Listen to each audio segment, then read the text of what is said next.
Thank you, Scott, for that lovely introduction. To start us off, I will introduce myself. I'm Andrew Cruz, and I am the first grade associate teacher. And my name is Taylor, and I am the associate teacher in 2 East. And we are so excited to be here today with all of you to give the first of 2 talks on the topic of innovation. Now, when Mr. Cruz and I were sitting down, starting to figure out what we might want to talk about, we asked a question. It was a simple but important question. And that question was, what does innovation mean?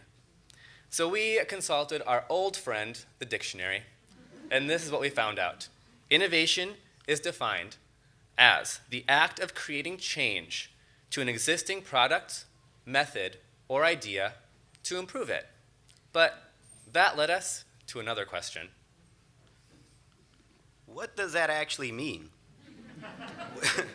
We noticed that this definition was not the best for everyone to understand. So we had to think innovatively to create a new definition that did work for everyone. So here it goes. It means to improve something that already exists. For example, this could be creating a new electric car that doesn't pollute our environment, or designing waterproof phones. But Mr. Cruz, all those incredible innovations that you just listed sounds like problems that only super smart adults can fix. Does that mean that only super smart adults can be innovators?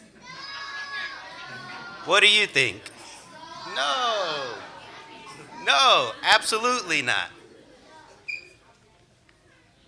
To be an innovator, you need 2 main ingredients. 2 ingredients that you are all very familiar with: imagination and creativity. Thanks to Miss Terrio and Miss Cook, we learned that kids have the biggest imaginations. And Miss Kilsby, Ms. Noth, and Miss Kolbida taught us that every one of us is creative in our own special way.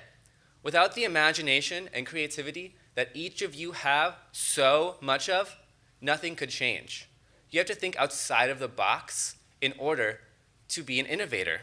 So, now that we know that kids are awesome innovators, we had another question for you. Who are some awesome kid innovators? To start us off, meet Robbie.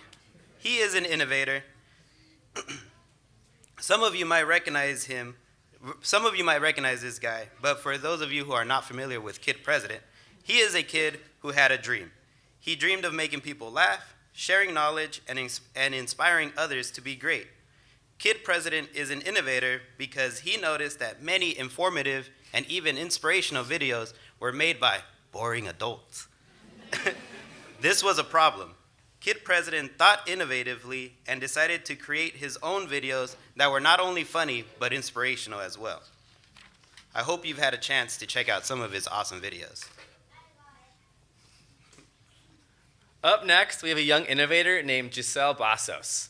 Now, Giselle is very similar to all of you in many different ways. She was a 3rd grader at a school somewhere on the East Coast when she realized that she had a problem that I know for a fact many of you face every single day. She was always losing her retainers. She even had a special case to put them in, but they still always went missing. This was not only a problem for her, but for her friends and teachers who had to help her look for them all the time, sometimes even digging in the trash to find them. But this was an even bigger problem for her parents, because they were the ones who had to replace these expensive retainers every time they went missing. So, what did Giselle do? She thought innovatively. She knew that the retainer case already existed. It just needed to be improved upon. So she thought and thought, using her imagination and creativity, until one day, the retainer container was born.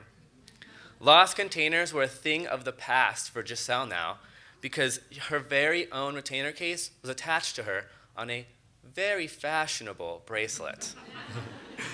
Giselle even entered the retainer container in local, statewide, and national innovation competitions, beating out kids and adults in these competitions. Giselle is an innovator.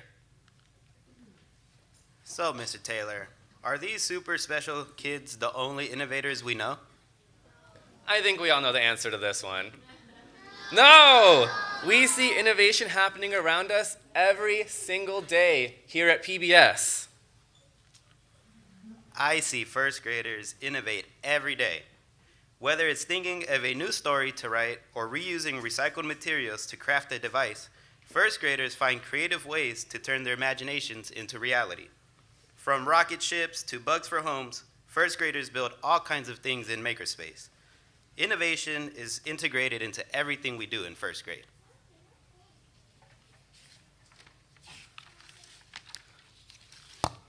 I see second graders think innovative ideas every day.